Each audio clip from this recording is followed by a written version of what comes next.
Salut gang! Fait que nouvelle vidéo aujourd'hui, on va y aller avec une marque que tout le monde connaît, Délicieux. Pizza très abordable, souvent spéciale dans toutes les grocery stores du coin. On a une croûte levante. Il y a quand même une belle sélection de pizza ici avec Délicieux, donc pour viande, fromage et autres. Mais je voulais commencer avec la plupart des pepperoni fromage pour avoir un standard équivalent. Donc, je vais regarder les ingrédients. On s'attaque à quoi? Au niveau de la croûte, on parle de farine de blé, eau, sucre, semoule de maïs. Ça, j'ai remarqué parce que la croûte même a l'air plutôt jaunâtre. Gluten de blé, huile de soya, levure, sel, huile de palme modifiée, ester startique de mono et glycéride à quelque chose qui n'a pas de l'air bon. Bicarbonate de soude, huile minérale, lécithin de tournesol, acide ascorbique, quelque chose qu'on trouve encore, glucomylase, glucose, oxydane, xylanas. Je vais devoir faire une vidéo avec des détails scientifiques sur chacun de ces ingrédients-là, c'est ridicule. Mais ça va être bien, c'est sûr. Donc, fromage mozzarella, partiellement écrémé. On parle de lait partiellement écrémé, culture bactérienne, sel, enzyme, du fromage bien normal. Sauce, eau, pâte de tomate, huile de soya, sel, ail, épices et herbes. C'est un peu bizarre à ce niveau-là, mais c'est pas grave. Et le pepperoni, on indique rien. On indique qu'il y a de la moutarde et un peu de sel dans cette pizza. Donc ça va être intéressant. Je sais pas comment ça va goûter, s'il va y avoir cette sauce et autres, mais il y a deux façons de cuire cette pizza. Donc, croûte croustillante ou croûte tendre. Je l'ai fait plus à la croûte tendre. Par la suite, pour un quart de pizza, qui semble être un standard assez populaire, on a 450 calories, fait qu'on augmente beaucoup comparé aux autres. Ça doit être à cause de tous les ingrédients qu'on voit aussi dans les ingrédients.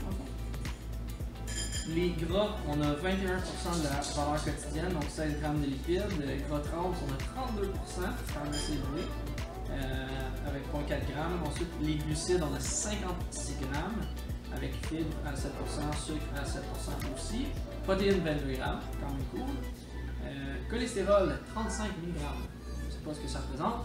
Sodium, 1130 mg, c'est 50% de la valeur quotidienne. Fait que ça va peut-être goûter bon à cause de la quantité de sel qu'il y a dans la pizza, c'est ridicule. Donc faire attention à ça, boire beaucoup d'eau.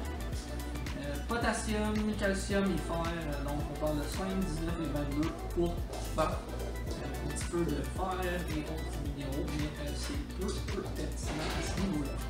Donc c'est pas mal ça pour la Délicieux. Elle est au four, elle cuit. Par la suite, nous allons goûter et vous donner un fabuleux review là-dessus. Donc, à tantôt, gang!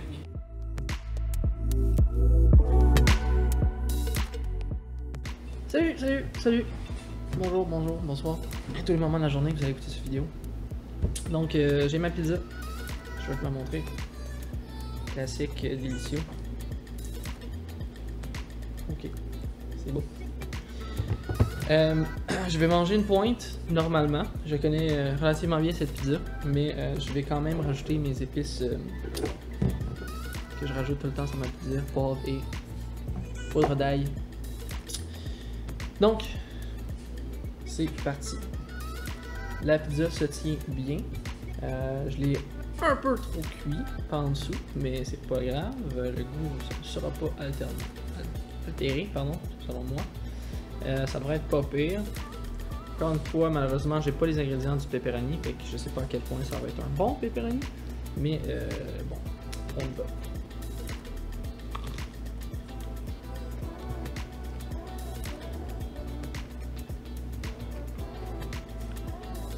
La chose qui est agréable de cette pizza-là, c'est effectivement le fait que la croûte a cuit bien en dessous, puis que c'est comme moelleux sur le dessus, comme une bonne pizza.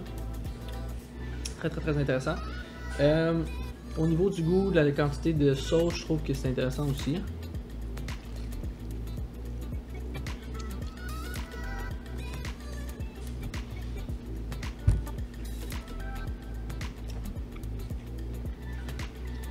C'est sûr que c'est très salé. C'est ce que ça fait que ça goûte meilleur. Le blend des saveurs il est excellent. Je donnerais ça probablement un 8 sur 10, personnellement.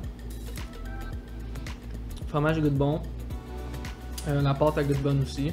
Mais encore une fois, c'est vraiment au niveau du sel. Ça goûte une pâte salée, ce qui est bon, ce que tout le monde aime.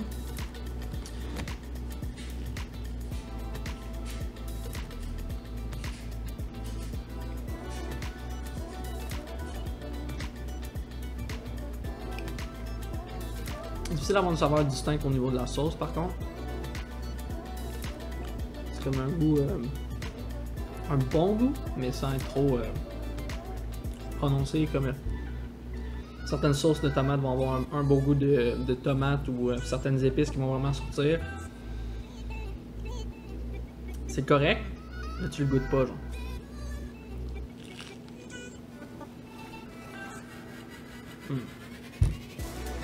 Là, je l'ai goûté.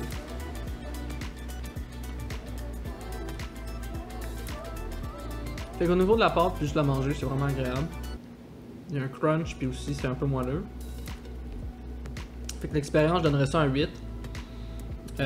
Contrairement aux pizzas que tu commandes, genre la croûte, elle gonfle pas nécessairement comme qu'on l'aime, avoir ta slice de pizza avec le topping, puis après ça la croûte qui est comme vraiment genre moelleuse. Et si t'as vraiment une belle combinaison des deux, ça reste une pizza congelée, tu peux pas nécessairement faire exactement la même chose.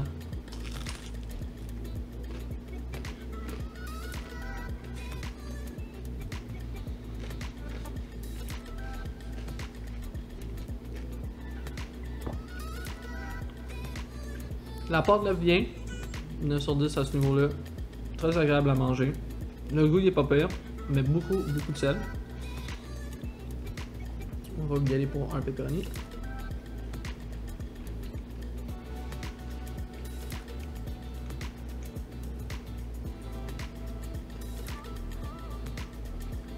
Fait quasiment penser à un morceau de bacon. Pepperoni, je vais donner ça un 6 sur 10. C'est pas un pepperoni qui goûte tant le pepperoni qui goûte autant le bacon. Là. Ça reste que, overall, le goût, il est très agréable. Encore une fois, à cause du sel.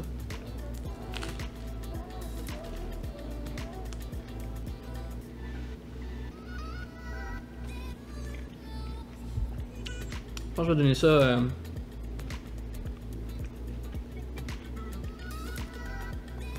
la pâte 9 sur 10. Le fromage, ça reste du fromage. Je vais donner ça un 9 sur 10 aussi. Au niveau de la sauce, pardon, je vais donner ça un 7 sur 10.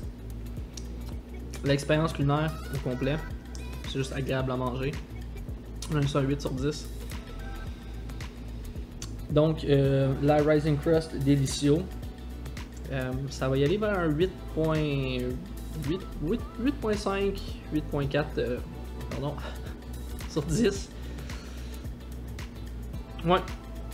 Puis moi ce que je préfère sur cette pizza là, c'est de rajouter, comme je disais, du poivre parce que j'aime le poivre et la poudre d'ail. Mais sinon, est-ce que c'est une pizza que je vous conseille? Oui. Tombe des fois en spécial à comme 3-4$, ce qui est comme vraiment value pour une pizza qui est absolument agréable. Le gros défaut, c'est la quantité de sel qu'il y a dans cette pizza là, puis le nombre d'ingrédients.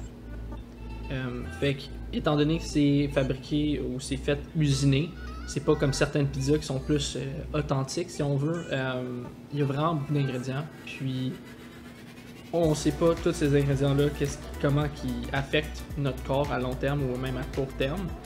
Un peu comme l'aspartame dans la gomme, certaines personnes qui ont une plus basse tolérance ou un système immunitaire différent vont commencer à saigner du nez ou ça va comme liquéfier un peu le sang. Je sais que c'est poussé et extrême un peu, mais ça reste que c'est de la nourriture, c'est quelque chose que tu ingères, you are what you eat. Donc faire attention quand même, même si c'est bon au goût, ça veut vraiment pas dire que c'est quelque chose que tu vas manger régulièrement ou souvent. Fait que comme je disais, je vais ressortir une vidéo avec un peu l'information sur les ingrédients parce que dans cette pizza, il y avait énormément d'ingrédients, contrairement aux deux autres pizzas que j'ai essayées. Ceci dit, elle goûte meilleure, mais est-ce que c'est à cause de la qualité des tomates, des épices, ou c'est vraiment à cause qu'il y a tellement d'ingrédients chimiques et c'est tellement salé que ça goûte bon? Un peu comme du McDo. Donc, c'est une excellente question, mais sinon, expérience overall, on va y aller avec un 8.3 sur 10.